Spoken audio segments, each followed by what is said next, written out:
नमस्कार दोस्तों, हमारे चैनल में आप सभी का स्वागत है। दोस्तों, आज हम बात करने वाले हैं तराइन का दूसरा युद्ध, जो कि पृथ्वीराज चौहान और मोहम्मद गौरी के बीच में लड़ा गया, जो कि तराइन का दूसरा युद्ध था। पहले युद्ध में, तराइन के युद्ध में मोहम्मद गौरी बुरी तरह से हारने के बाद अपमानित का बदला लेने के चक्कर में उसने तराइन का दूसरा युद्ध लड़ा, जो कि पृथ्वीराज चौहान पराजित हुए। चलिए जानते हैं इस वीडियो में यह युद्ध कैसे हुआ और किस तरह हुआ है। चलिए जानते हैं इस वीडियो को अंत तक जरूर देखना।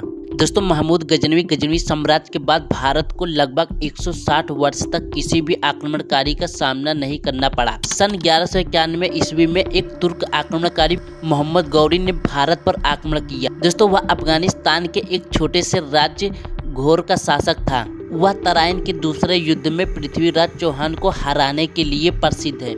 दोस्तों, यह युद्ध उसी मैदान पर हुआ जहां पर पहला युद्ध हुआ था। दोस्तों, चौहान सेना की अनुशासनशीलता को जानते हुए मोहम्मद गौरी ने आमने सामने लड़ाई में उलझना नहीं चाहता था, जिससे तराइन के पहले युद्ध की तरह सीधे मुकाबले के बजाय मोहम्मद गौरी ने राजपूतों को हराने के लिए छल और कूटनीति का इस्तेमाल किया। दोस्तों, मोहम्मद गौरी युद्ध के मैदान में पहुंचने से पृथ्वीराज चौहान ने उसे एक औपचारिक आदेश भेजा, जिसमें लिखा था, तुम्हारे लिए अपने वतन लौट जाने का उचित समय होगा।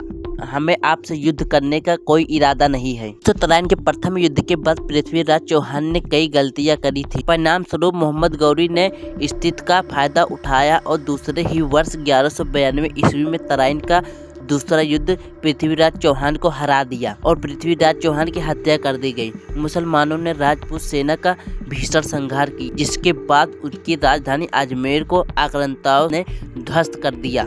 दोस्तों, पृथ्वीराज चौहान ने 1192 में तराइन के दूसरे युद्ध में मोहम्मद गौरी से कई कारणों से युद्ध हारे। दोस्तों, कन्नौज के राजा जयचंद जैसे प्रमुख हिंदू शासकों ने पृथ्वीराज चौहान का साथ नहीं दिया, जिन्होंने पृथ्वीराज चौहान की सेना कमजोर पड़ गई।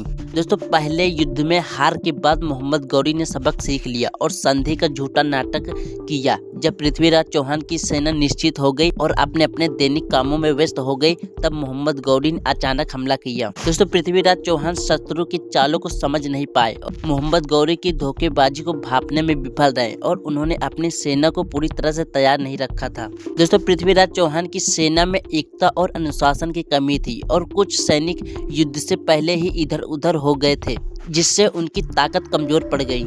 और इन सब कारणों के परिणाम स्वरूप 1192 में तराइन के दूसरे युद्ध में पृथ्वीराज चौहान की हार हुई और मोहम्मद गौरी की जीत हुई, जिससे भारत के इतिहास की दिशा बदल गई।